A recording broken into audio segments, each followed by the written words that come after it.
प्राचीन समय में विद्यार्थी गुरुकुल में रहकर ही पढ़ा करते थे। बच्चे को शिक्षा ग्रहण करने के लिए गुरुकुल में भेजा जाता था। बच्चे गुरुकुल में गुरु के सानिध्य में आश्रम की देखभाल किया करते थे और अध्ययन भी किया करते थे। वरदराज को भी सभी की तरह गुरुकुल भेज दिया गया। वहां आश्रम में अपने साथियों के साथ घुलने मिलने लगा, लेकिन वह पढ़ने में बहुत ही कमजोर था। गुरुजी की कोई भी बात उसके बहुत कम समझ में आती थी। इस कारण सभी के बीच वह उपहास का कारण बनता है। उसके सारे साथी अगली कक्षा में चले गए, लेकिन वो आगे नहीं बढ़ पाया। गुरुजी जी ने भी आखिर हार मानकर उसे बोला, बेटा वरदराज, मैंने सारे प्रयास करके देख लिए हैं। अब यही उचित होगा कि तुम यहाँ अपना समय बर्बाद मत करो। अपने घर चले जाओ और घर वालों की काम में मदद करो।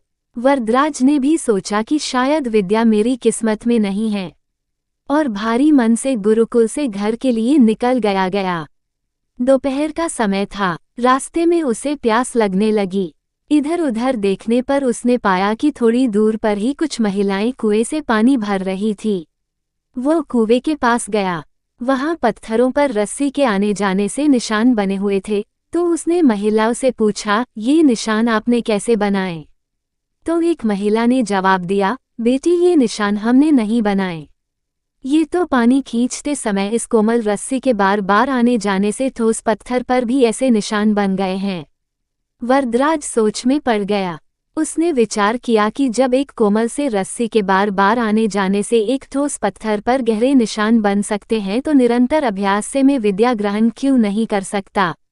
वरदराज ढेर सारे उत्साह के साथ वापस गुरुकुल आया और अथक कड़ी मेहनत की। गुरुजी ने भी खुश होकर भरपूर सहयोग किया। कुछ ही सालों बाद यही मंदबुद्धि बालक वरदराज आगे चलकर संस्कृत व्याकरण का महान विद्वान बना, जिसने लघु सिद्धांत कौमुदी, मध्य सिद्धांत कौमुदी, सार सिद्धांत कौमुदी, गीर्वाण पद मंजरी की रचना की। शिक्षा मोरल। दोस्तों, अभ्यास की शक्ति का तो कहना ही क्या है। यह आपके हर सपने को पूरा करेगी। अभ्यास बहुत जरूरी है, चाहे वो खेल में हो या पढ़ाई में या किसी और चीज में। बिना अभ्यास के आप सफल नहीं हो सकते हो। अगर आप बिना अभ्यास के केवल किस्मत के भरोसे बैठे रहोगे, तो आखिर में आपको पछतावे के सिवा और कुछ हाथ नहीं लगेगा।